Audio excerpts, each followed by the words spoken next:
গোটা পৃথিবীর বুকে বর্তমানে যতগুলো শাসক আছে, যে দেশেরই হোক, এত বড় অত্যাচারী শাসক এখন পৃথিবীর বুকে কেউ নাই, যেটা হাসিনা ছিল। আয়না ঘরের ভেতরে কত আলেমকে যে মৃত্যুর ঘাট উতারে দিয়েছে আপনি ভাবতে পাবেন।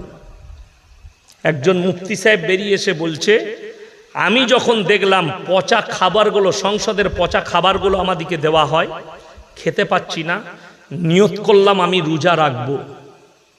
রোজা রাখতে লাগলাম। বলছে সেহরিতে যে খাবারটা দিত সেটাও পচা খাবার। ভাতগুলোকে দুবার তিনবার ধুয়ে ধুয়ে নুন দিয়ে খেয়ে রোজা রাখতাম। নামাজ পড়লে আমাদেরকে লাথি মারা হতো, গালি দিত। যে জায়গায় থাকতাম সেইখানেই পিসাব পায়খানা, শোবারও জায়গা ছিল না। কত মানুষ মারা গেছে, যাদের এখন হাহাকার লেগেছে, আত্মীয় স্বজন খুঁজে বেড়াচ্ছে, আমার আত্মীয় কোথায়, ও বলছে আমার আত্মীয় কোথায়, সব খুঁজে বেড়াচ্ছে। বহু মানুষ নিখোঁজ, সব আয়না ঘরে মারা গেছে, তাদের হাড় গোড় পড়ে আছে। এত অত্যাচার করেছে জালিম। আমির হামজা বলে একটা বক্তা আছে, তাকে জিজ্ঞেস করুন কি অত্যাচার করেছে। আপনার আল্লামা মামুনুল হককে জিজ্ঞেস করুন কি অত্যাচার করেছে। যারা সেই কারাগারে ছিল তাদের সঙ্গে কি ব্যবহার করেছে। ওই জন্যে যে আলেমরা তাকে বলেছে, ফিরাউন আর নমরুদের সঙ্গে তুলনা করেছে, এর মধ্যে কোনো ত্রুটি নাই, একদম দারুণ উদাহরণ দিয়েছে তারা। আমি তাদেরকে সাধুবাদ জানাবো। তবে যেখানেই থাক, আল্লাহ হিসেব কিয়ামতের দিনে লিবে। আল্লামা দেলওয়ার হোসেন সাইদির মতো লোককে 10টা নারীকে জিনা করা, ধর্ষণ করার কেস দিয়েছিল এবং ওগুলোকে সাজিয়েছিল। সেই মেয়েগুলোকেও আল্লাহ পাকড়াও করবে। আপনারা কি মনে করছেন আরজি করে যে মেয়েটা ধর্ষিতা হয়ে মারা গেছে, এর বিচার যদি কোর্ট করুক আর না করুক, আল্লাহর কসম আল্লাহর ঘরে বিচার হবে,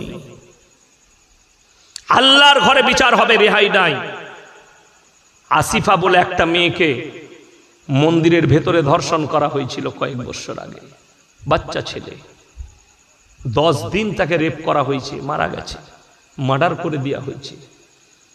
এর বিচার কোর্ট করতে পারুক আর না পারুক, এতে কোনো যায় আসে না। আল্লাহর কসম আমার আল্লাহ বিচার করবেন, আর আল্লাহর বিচার কঠিন বিচার হবে, সহজ নয়। আর হাসিনারও বিচার আল্লাহ করবে।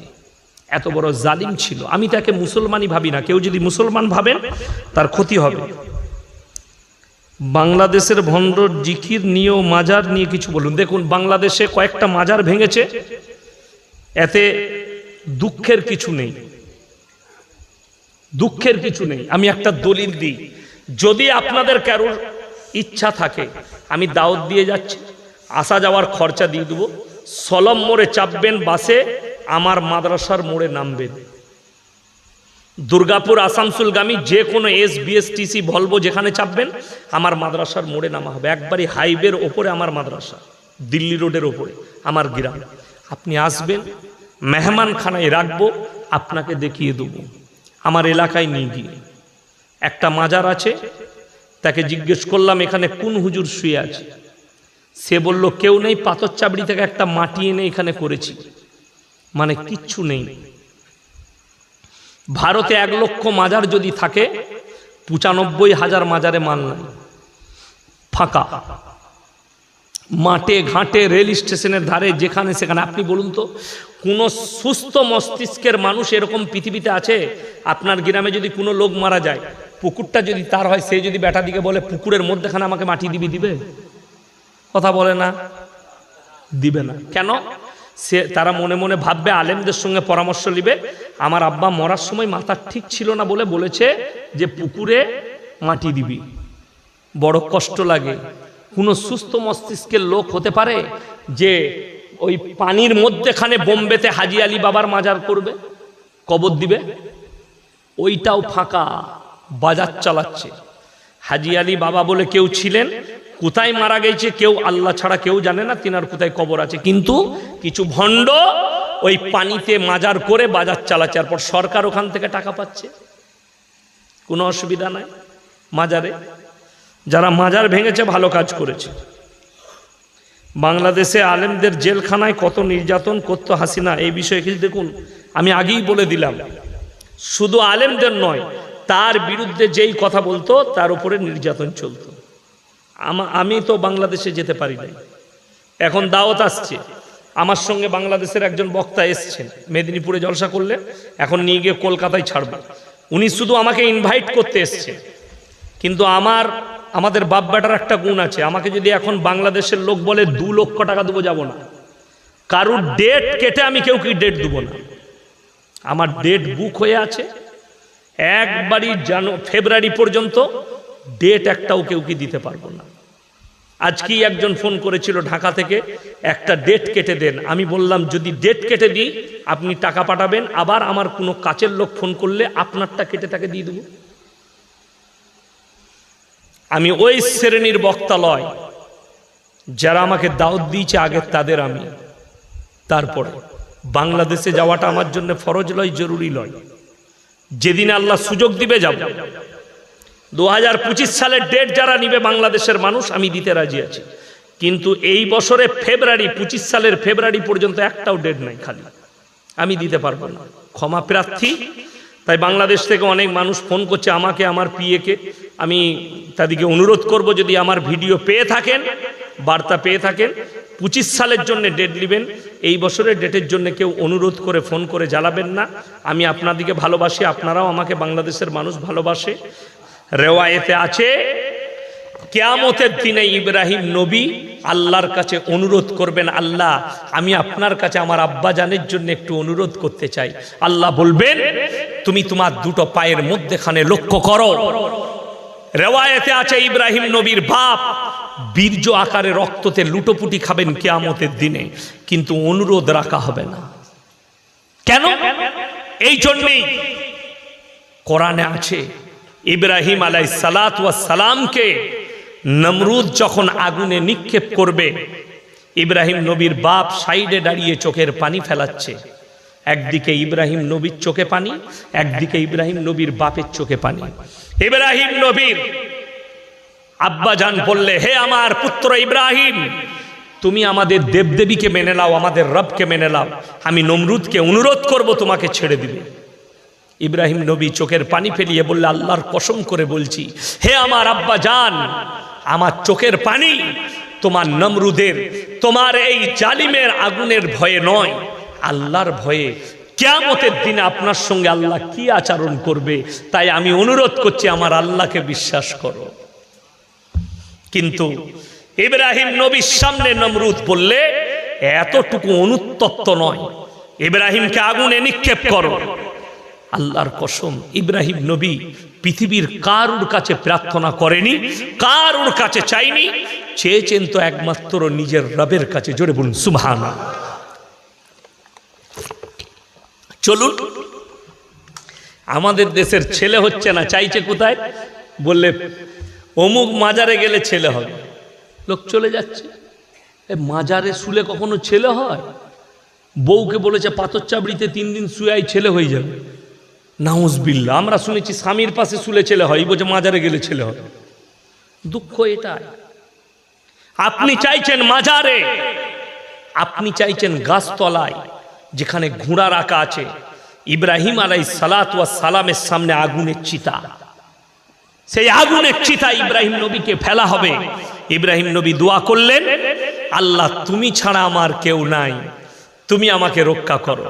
আমার আল্লাহ আগুনকে বললেন, কুলনা ইয়া নারু কুনি বারদাও ওয়া সালামান আলা ইব্রাহিম, হে আগুন তুমি ক্ষান্ত হয়ে যাও আমার ইব্রাহিমের জন্যে, আর ফুলের বাগিচা হয়ে যাও। আল্লাহর কসম, আল্লাহর কুদরতে আগুন নিভিয়ে সেখানে ফুলের বাগিচায় ইব্রাহিম নবী বসে জিকির করেছেন, আল্লাহর শুকর আদায় করেছেন। জোরে বলুন সুবহানাল্লাহ।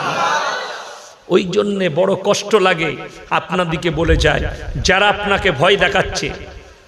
আমি একটা বক্তব্য শুনলাম আসামের মুখ্যমন্ত্রী হিমন্ত বিশ্ব শর্মাজি, তিনি বলছেন, मैं चाहता हूं, मेरा मिशन है, इस्लाम खत्म हो जानी चाहिए, करुणा की तरह खत्म हो जाना चाहिए, मैं इस्लाम को खत्म कर दूंगा। पहले इतिहास उठाकर देखो, नमरूद आया था इब्राहिम को जलाने, खुद मिट गया।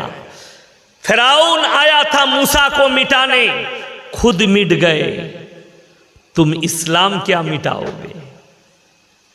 তোমার মতো কত তাবর তাবর বাপের বেটা এলো, আল্লাহর কসম ইসলামকে মিটানো তো দূরের কথা, কোরআনের একটা জের জবরকে লড়াবার ক্ষমতা পৃথিবীর শক্তির নাই। যদি কোরআনকে জিজ্ঞেস করেন, আল্লাহর কসম আমার আল্লাহ কোরআনে ওয়াদা করেছেন, ফালান তাজিদা লিসুন্নাতিল্লাহি তাবদীলা।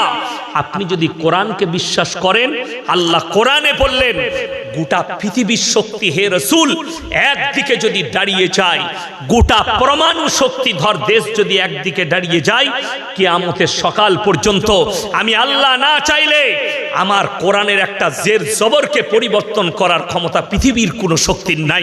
জোরে বলুন সুবহানাল্লাহ। শুধু তাই নয়, যারা কোরআনকে মিটাবার স্বপ্ন দেখছে, কোরআনকে মিটিয়ে দেব, হে মুসলমান আপনি ঈমানকে মজবুত করুন। আমি কি বললাম? আপনি ইসলাম পাননি, আপনি আবেগে ইসলাম পেয়েছেন, আবেগে ইসলাম করছেন। যদি আপনি বিবেকের দ্বারা ইসলাম করতেন, আপনার দিলেতে আল্লাহ ছাড়া কারো ভয় থাকতো না, মৃত্যু ছাড়া আর কেউকে আপনি বিশ্বাস করতেন না, আল্লাহ ছাড়া কাউকে বিশ্বাস করতেন না। যদি আপনার কাছে বিবেকের ইসলাম থাকতো, আপনি চলুন আপনাকে বুঝিয়ে দিই। আমার ভাই, আল্লাহ রাব্বুল আলামিন নিজে ওয়াদা করেছেন, ইন্না নাহনু নাযালনা যিকরা ওয়া ইন্না লাহুল হাফিজুন। আমি এই আল্লাহ কোরআনকে অবতীর্ণ করেছি আর এর হেফাজতের দায়িত্ব আমি আল্লাহ নিজে নিয়েছি। আপনি ভাবছেন জুজদানে লেপটি আমি আলমারিতে কোরআনটাকে রেখেছি, আমি হেফাজত করছি। আপনি ভাবছেন মসজিদে কোরআন রেখেছি, আমি হেফাজত করে রেখেছি আলমারিতে। না, ওই জুজদানের ভেতরে কোরআন হেফাজতে নেই, ওই লেখার মধ্যে হেফাজতে নেই। কেন? আল্লাহ রাসূল সাল্লাল্লাহু আলাইহি সাল্লামের হাদিস যে কিয়ামতের পূর্বে আল্লাহ তাআলা কোরআনের আয়াতগুলো তুলে নেবেন, এই কাগজগুলো সব সাদা হয়ে যাবে। জোরে বলুন সুবহানাল্লাহ। আল্লাহ ইচ্ছা করবেন তখন, কিয়ামতের পূর্বে। তার আগে শুনেলেন, এই দেশে 200 বৎসর রাজত্ব করেছে ইংরেজের বাচ্চারা। গুজরাটের গোমতী নদীর তীরে 10 লাখ কোরআনকে জ্বালিয়েছিল তারা আগুন দিয়ে। কিন্তু শাহ ওয়ালিউল্লাহ মুহাদ্দিস দেহলভী রাহমাতুল্লাহ আলাইহি তিনি বললেন, এই ইংরেজের বাচ্চারা শোনো, তোমরা যদি স্বপ্ন দেখছো যে ভারতের 1 কোটি কোরআনকে জ্বালিয়ে 10 লাখ কোরআনকে জ্বালিয়ে কোরআনকে মিটিয়ে দিবে, তো আল্লাহর কসম শোনো, ইন্না নাহনু নাযালনা যিকরা ওয়া ইন্না লাহু হাফিজুন। এই কোরআনের অবতীর্ণকারী আল্লাহর হেফাজতকারীও হচ্ছেন আল্লাহ। নেতাদিকে বললেন, তারা বললে কোরআন জ্বলে গেলে কি করে হেফাজত হবে? শুনেলেন কত সুন্দর দলিল দিয়েছেন। একটা মাদ্রাসার তালবিল ইলম, একটা হাফিজে কোরআন, সেই 10 বছরের বাচ্চার সিনেতে 30 পারা কোরআনকে আল্লাহ গেঁথে দিয়েছে। একটা হাফিজে কোরআন যদি জিন্দা থাকে, পৃথিবীতে 100 কোটি কোরআন ছেপে চলে আসবে। জোরে একবার বলুন নারায়ে তাকবীর, নারায়ে তাকবীর। ইসলামকে মিটানোর ভয় আপনাকে যে দেখাচ্ছে, সে ভুয়ো দেখাচ্ছে, ভুয়ো। আপনি জানেন ফাঁকা কলসি বাজে বেশি? ফাঁকা কলসি বাজে না, বাজে না? যারা ভয় দেখাচ্ছে এগুলো ফাঁকা কলসি, ভর্তি কলসি একটাও নেই।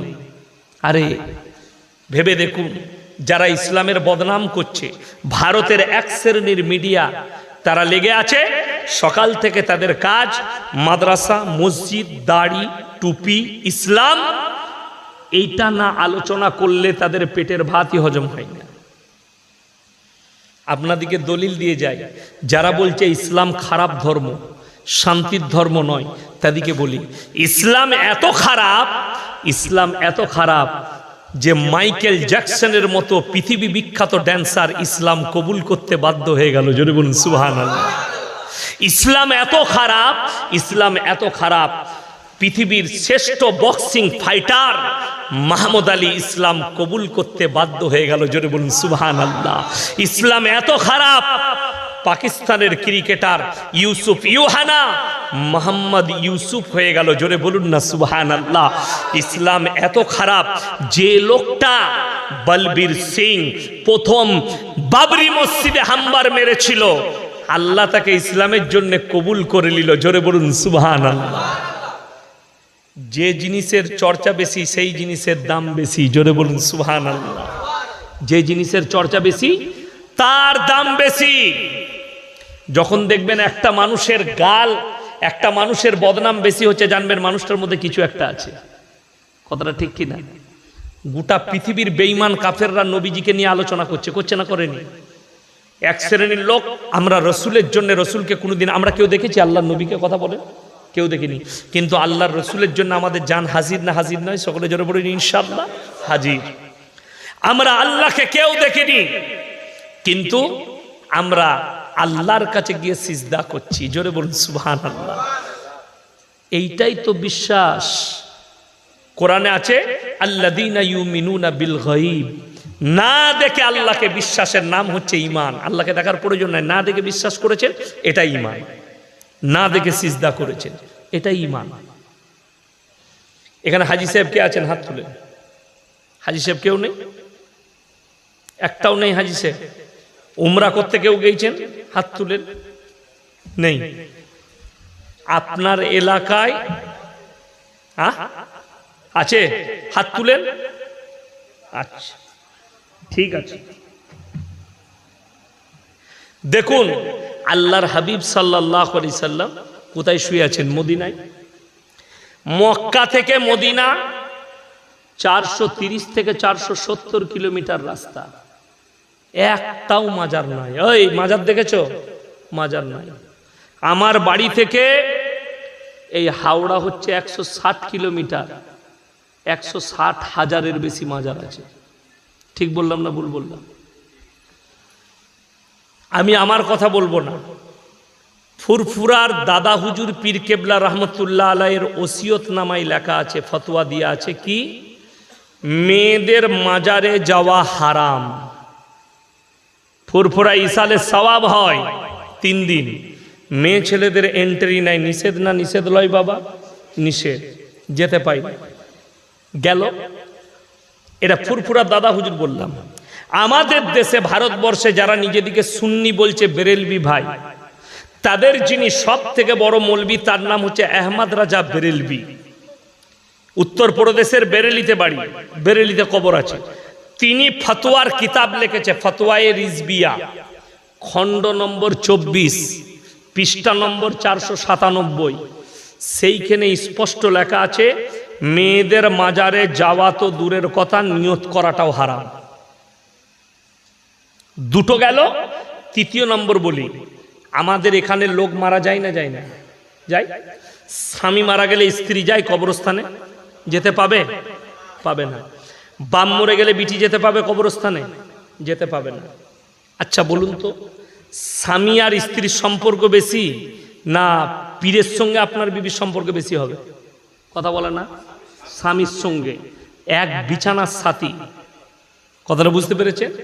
যদি স্বামীর কবরে স্ত্রী যেতে না পায়, ইয়াসিনের কবরে আপনার বউ কেমন করে যাবে? কথাটা বুঝতে পেরেছেন না পারেননি? চলুন আপনাকে বুঝিয়ে দিই। অনেক মূর্খ আপনাকে দলিল দিবে যে হাজি বিবিরা নবীজির কবর জিয়ারত করে। হজের মাসলার সঙ্গে পৃথিবীর কোনো মাসলার মিল খাবে না। যদি কোনো মৌলবি খাওয়ায় সে হচ্ছে গণ্ড মূর্খ। মাথায় রাখবেন। মেয়েদের চুল কাটা জায়েজ আছে? কথা বলে না? হারাম। হজের ময়দানে 4 আঙ্গুল চুল কাটা ওয়াজিব। কথাটা বুঝাতে পারলাম? যারা হাজি বিবি হজ করতে যাবে তাদের 4 আঙ্গুল চুল কাটা ওয়াজিব। ছেলেরা নেড়া করবে, মেয়েরা 4 আঙ্গুল চুল কাটবে। বুঝাতে পারলাম? কাবা ঘরে এক ওয়াক্তে 1 রাকাত নামাজ পড়লে 1 লাখ রাকাত নামাজের নেকি পাওয়া যাবে। জোরে বলুন সুবহানাল্লাহ। আপনার মসজিদে পাওয়া যাবে? পাওয়া যাবে না। মদিনায় যদি কেউ 1 রাকাত নামাজ পড়ে 50,000 রাকাত নামাজের নেকি পাবেন। এইগুলো কিন্তু ওইগুলোর জন্যই প্রযোজ্য, শুধুমাত্র, বাকি নয়। হাজি সাহেবরা ঈদের নামাজ পড়ে? কথা বলে না? আপনারা কেউ জানেন না। জিনারা হজ করতে যায়, হাজি সাহেবদের নামাজ নাই। ওই আরাফার ময়দানে বিদায়ী হজের খুতবাটা শোনাটাই হচ্ছে হজ, ওইটাই নামাজের নিয়ত। ওইটাই নামাজের নেকি, নামাজ নাই। বাকি সব আশেপাশে নামাজ হয়, কিন্তু হজের ময়দানে ঈদের নামাজ হয় না, হজের আরকানের মধ্যে নাই নামাজটা। তাহলে ওই মশলার সঙ্গে আপনার গ্রামের মশলা ঢুকবেন কি করে?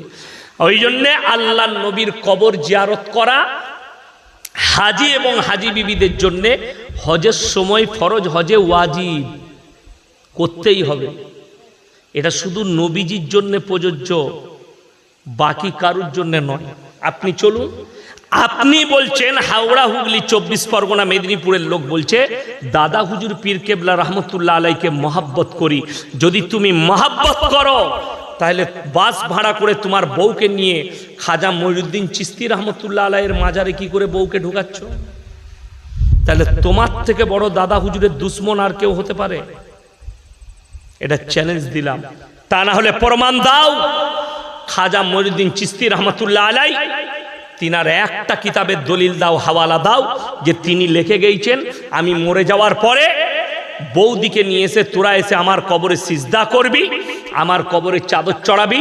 চ্যালেঞ্জ ছুড়ে বললাম, কবরে চাদর চড়ানো যদি জায়েজ হতো, আল্লাহর রসুলের কবরটা আসমান পর্যন্ত ঢেকে যেত, ঠিক কিনা? আল্লাহর নবীর কবরে যদি সিজদা জায়েজ হতো, সব থেকে প্রথমে রসুলের কবরে হতো। রসুলের কবরে সিজদা নেই, পৃথিবীর আর কোনো মৌলবি মোল্লা পীর ফকিরের কবরের জন্য সিজদা চলবে না। আল্লাহর হাবিবের কবরে ভালো মন্দ চাইতে পাবে না, আল্লাহ ছাড়া কারোর কাছে ভালো মন্দ চাওয়া যাবে না। পৃথিবীর আর কোনো মৌলবি মোল্লা পীর ফকিরের কবরে তুমি ভালো মন্দ চাইতে পারবে না। বড় কষ্ট লাগে। আপনাকে দেখিয়ে দেব, এই মুন্সিরহাট পেরিয়ে তারকেশ্বরের কাছে আমাদের বর্ধমান লাগাও এক জায়গায় জলসা করতে গেছি। গাছ এরকম প্যান্ডেল আছে, প্যান্ডেলের পাশেই গাছ, গাছের গোড়ায় গাদা ঘোড়া রাখা আছে, মাটির ঘোড়া, আগরবাতি, মোমবাতি, আর গাছেতে টানা ল্যাপটানো আছে। আমি স্টেজে গেলাম, বললাম বাবা তোমাদের হুগলি ডিস্ট্রিক্টের মানুষ খুব ভালো গো এখানকার। বলে কেন হুজুর? আমরা তোমাদের হিন্দু মুসলিমের মধ্যে খুব মহাব্বত, এই যে ওরা ওইখানে পুজো করার তোমরা এখানে জলসা করছো। বলে হুজুর ওটা আমাদেরই। আমরা তোরা কি করিসবে? বলে ওখানে বুড়ো পীর সাহেব আছে। হাসেন না, 1 মিনিট খালি বুঝাচ্ছি।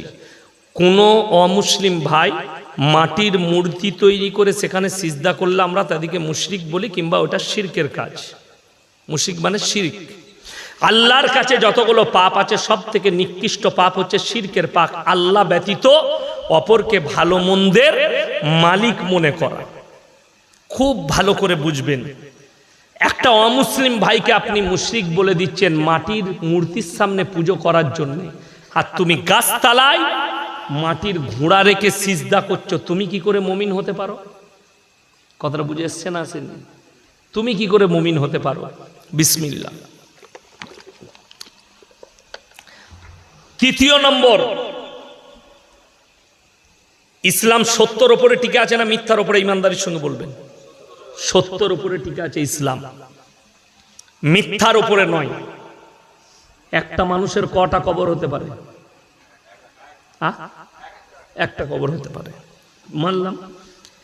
হযরতে হোসেন রাদিয়াল্লাহু তাআলা আনহু কোথায় শহীদ হয়েছেন? কারবালাটা কোথায়? কথা বলেন না? ইরাকে। কিন্তু মঞ্জিল মাটি হচ্ছে জালালসিতে, মঞ্জিল মাটি হচ্ছে বাগনানে, মঞ্জিল মাটি হচ্ছে আপনার আমতায়, মঞ্জিল মাটি হচ্ছে বর্ধমানে, মঞ্জিল মাটি হচ্ছে মেদিনীপুরে, মঞ্জিল মাটি হচ্ছে বহরমপুরে, মঞ্জিল মাটি হচ্ছে বোম্বে, মঞ্জিল। এতগুলো কবর একটা লোকে? এইগুলো সব মিথ্যা। আর ইসলাম সত্যর উপরে টিকে আছে। মিথ্যা করে কবর বানিয়ে মঞ্জিল মাটি করা হারাম।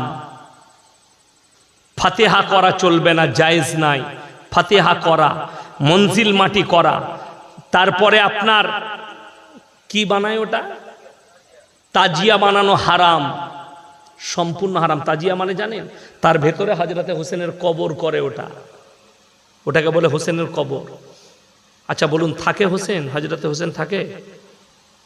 এই গণ্ড মূর্খগুলোকে কে বুঝাবে যে ইসলাম সত্যর উপরে টিকে আছে, মিথ্যার উপরে নয়? আল্লাহর কসম করে বলছি,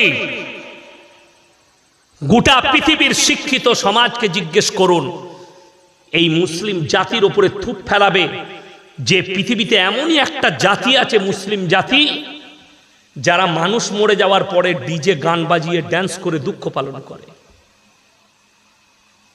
যদি বলেন হাওড়ায় নাই, আমার বর্ধমানে চলুন, বহরমপুরে দেখিয়ে দেবো। আন্ডার প্যান্ট পরে মদ খেয়ে ড্যান্স করছে, বলছে আশিকে রসুল।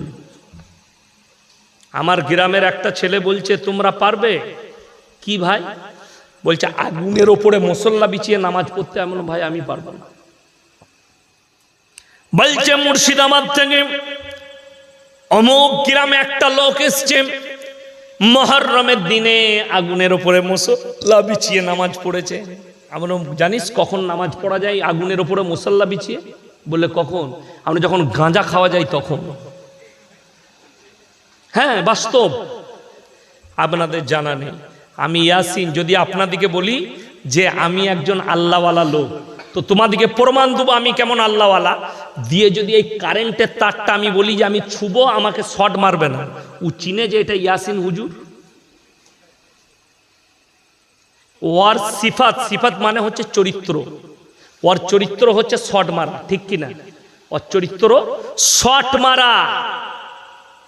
আর সাপের গর্তে যদি কেউ বিসমিল্লাহ বলে হাত ভরে, সাপ চুমু খাবে না কামড়াবে? কামড়ি দিবে। শুনবেন মুসলমানদের গজল, 24 পরগনার একটা মেয়ে গজল পড়ছে, বিসমিল্লাহ বলে গিলাস তোলে গালে ঢেলে নিল, বিসমিল্লাহর ওসিলাই বিষ পানি হয়ে গেল। এ কবরে কি মার খাবে তা আল্লাহ ছাড়া কেউ জানে না। আচ্ছা, জেনে শুনে এটা যদি আপনাদের কমিটির ছেলে পানি দিয়েছে না দেয়নি, যদি আমাকে বলে হুজুর এটাই বিষ মিশানো আছে, এটা জেনে শুনে আমার পান করা যাবে? যাবে না।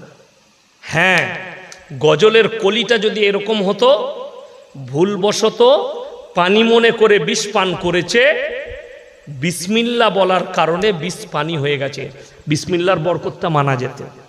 জেনে শুনে বিষ পান করাটাই হারাম, আত্মহত্যা করা ইসলামী শরীয়তে হারাম। আপনাদিকে বুঝিয়ে দিই, যদি বলে বিসমিল্লাহর ওসিলায়, আর আমি যদি বিসমিল্লাহ বলে হাত ভরি সাপের গর্তয়, যে গজলটা পড়েছে তাকে নিয়ে আসুন, আমি একটা কেলে সাপের গর্তয় হাত ভরা করাবো তাকে বিসমিল্লাহ বলে, কিন্তু তোর কত বরকত। দেখবেন পটল তুলে দিয়েছে, কেন? সাপ তো চিনে না। আরে মূর্খ, শোনো, ওই জন্যে ইলম কালাম হাসিল করতে হয়। সব থেকে বড় জিনিস দুর্নীতি চলে 24 পরগনা হাওড়ায়। বড় বড় মেয়েদিকে নিয়ে এসে স্টেজে গজল গাওয়া করায় হারাম, শরীয়ত সম্মত। যারা গজল শুনবে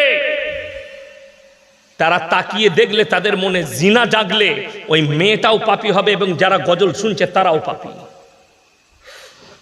বালিগা মেয়ে তাকে স্টেজে নিয়ে এসে গজল পড়ানো হারাম, এবং ওই সমস্ত প্রোগ্রামগুলো হারাম প্রোগ্রাম। যারা করবে তারা সব পাপী, জিনা করার সমান পাপ হবে। আপনার জানা নেই হযরতে আবু বকর সিদ্দিক রাদিয়াল্লাহু তাআলা আনহু, সিদ্দিক মানে হচ্ছে সত্যবাদী, জোরে বলুন সুবহানাল্লাহ। এই সিদ্দিক নামটা আল্লাহ নবী দিয়েছিলেন আবু বকরকে। তুমি শুধু আবু বকর নও, তুমি আবু বকর সিদ্দিক মানে সত্যবাদী। হযরতে আবু বকর রাদিয়াল্লাহু তাআলা আনহু যখন হিজরত করে চলে যাচ্ছেন, গুহার মধ্যে ডান রানে নবীজি মাথাটা রেখে ঘুমাচ্ছেন, আর হযরতে আবু বকর নিজের রুমালটা ছিঁড়ে ছিঁড়ে গুহার ছিদ্রগুলো বন্ধ করছেন। এমন অবস্থায় একটা বিষধর সাপ হযরতে আবু বকরকে ছোবল মেরেছে।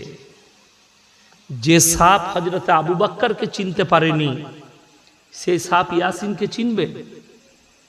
বড় কষ্ট লাগে। যারা মুহররমের নামে বুক চিরে পিঠ চিরে, তারা শুনেলেন কিয়ামতের দিনে এই অঙ্গ চিরার কারণে আল্লাহর কসম আল্লাহর কাছে হিসেব দিতে পারবে না। অঙ্গকে বিকৃত করার কারণে আল্লাহর কাছে হিসেব দিতে পারবে না, হারাম। আল্লাহর কাছে হিসেব লাগবে আপনাকে। আপনি প্রাণের কষ্ট দিতে পারেন না। অনেক যুবকরা শুনেলেন বউয়ের সাথে ঝগড়া হলে ভাত খাই না, ঠিক কি না? কথা বলে না, আমি আর ভাত খাবো না, দিয়ে সারাদিন খেলো না, সারা রাত খেলো না।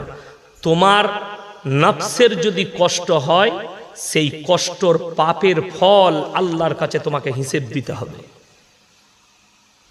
ওই জন্য রাগারাগি হয়েছে, খেয়ে নাও, ভাত খেয়ে নাও, অসুবিধা নাই। রাগ কার হয় না, ঠুকাঠুকি কার হয় না? রাগ করে প্রাণের কষ্ট দিয়েন না, কার উপরে রাগ করে পেটকে, নিজের নফসকে কষ্ট দিবেন না। আমাদের ছেলেরা সব থেকে বেশি কষ্ট দেয় ওই যে কি বললেন, বাপের ভালোবাসা বুঝতে পারে নাই, মায়ের ভালোবাসা বুঝতে পারে নাই। ওই আমতা বাস স্ট্যান্ডে একজন খালি আই লাভ ইউ বলে দিয়েছে হারাম করে, তারপরের দিন বুকে চিড়ে তার নামটা লিখেছে দীপালি। যা ভালোবাসে, আমি ওকে ছাড়া থাকতে পারবো না। হারাম খোর। ফিল্মের কোন আর্টিস্টরা বুকে নাম লিখেছে, পিঠে নাম লিখেছে, ওটা স্টিকার খেপা। যারা শরীরে চিরাচিরি করে, কোরআন শোনাচ্ছি আপনাদিকে, এরপরে কোরআন শুনেলেন, ফামানি তুর্রা গায়রা বাগিন ওয়ালা আদিন ফালা ইসমা আলাই। মারাত্মক উপদেশ আল্লাহ। মানুষের প্রাণের আল্লাহ এতটা মূল্য দিয়েছেন, ওই জন্য তো আত্মহত্যা করা হারাম নবীজি বলেছেন।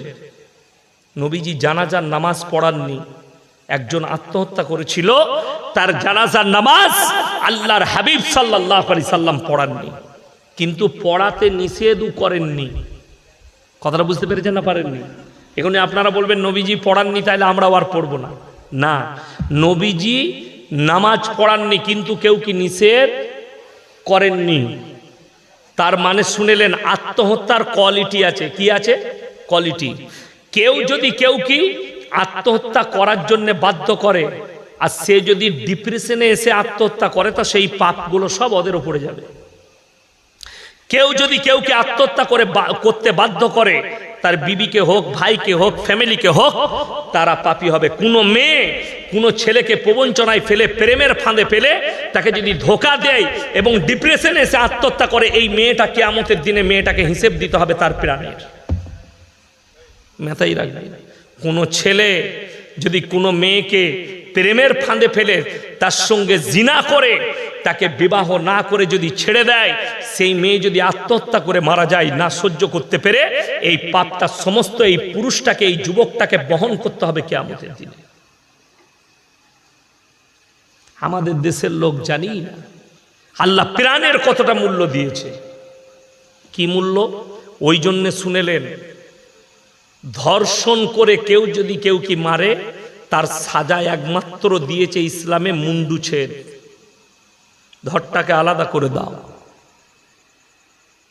আমাকে যদি 24 ঘন্টার জন্য দেশের প্রধানমন্ত্রী করে, যতগুলো দেশের ধর্ষক আছে জেলের কুঠরিতে, তাদের নো বিচার, রাস্তায় নিয়ে এসে মুন্ডু ছেদ। 24 ঘন্টার জন্য যদি আমাকে দেশের পিএম করেন, আমি চ্যালেঞ্জ ছুড়ে বললাম, 24 ঘন্টার ভেতরে যত চোর আছে হাতগুলো চুটিয়ে কেটে দেওয়া করাবো, এবং যত ধর্ষণকারী আছে কোনো মামলা নয়, বিচার নয়, নিয়ে এসো, রাস্তায় মুন্ডু ছেদ করে দাও। বস করিয়ে আম জনতার সামনে, যেন সবাই চোখে দেখতে পাই, যেন লাইভ হবে আর মুন্ডু ছেদ হচ্ছে, তবে ওই পাপটা যাবে।